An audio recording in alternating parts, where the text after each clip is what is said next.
Mwiriwe neza, Yesu ashimwe bavandimwe, nitwa Mbarushimana Eric, ngiye kubabwira umuvugo nise urubori Covid mu nk'umwanya maze tujyane.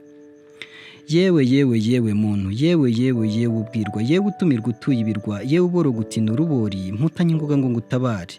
Ndi kuvungisha nkumva ibikombe, ndumva amajwi menshi y'imiborogo, ndumiwe ndumva nshaka kumasha, umubisha simpusha ndahamye mu mayisha, ndetse no mu mishyikirano simfata ibahasha. Uti wapisha, uru rubori n'urw'umubisha, numuvuze n'abarushaho kubisha, nunafora nuhamya mu mayisha, uti ni amagambo ntubibasha, kabone nubwo wakoresha katiyusha.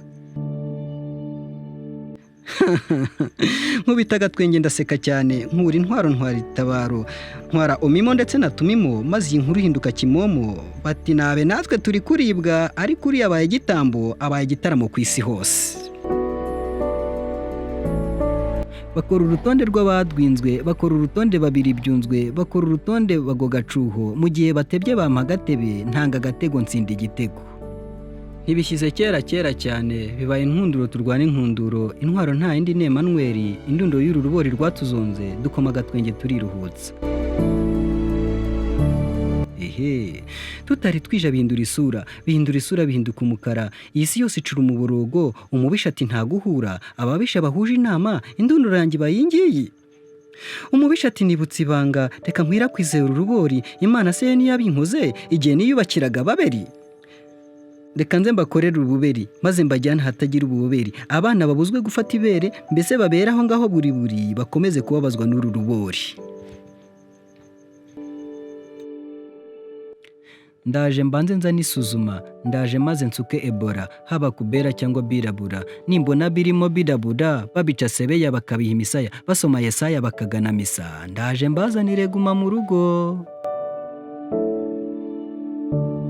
Ntibyatinze arushaho kuremba, ryabanga rikora ibikomeye, ryabanga rikura urubori, ryabanga riratabara, atakishwa no kubona bera, urugoma rwica ruratutumba, ati reka nze nishakira impamba.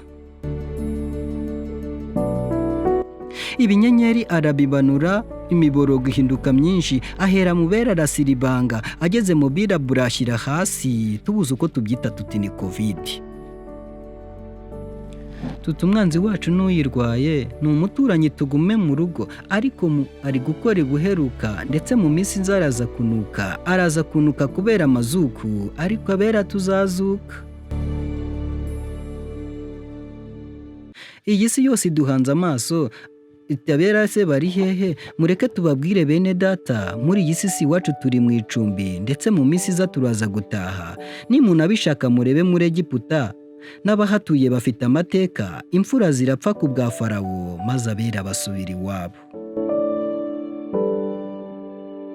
Umwami Yesu ari hafi kuza, azasanga turi kumusingiza, araje maze adukize ibiza, araje aduhuze n'abasogokuruza, maze acishe bugufi abisimbukuruza, ngwino nawe maze tujyane.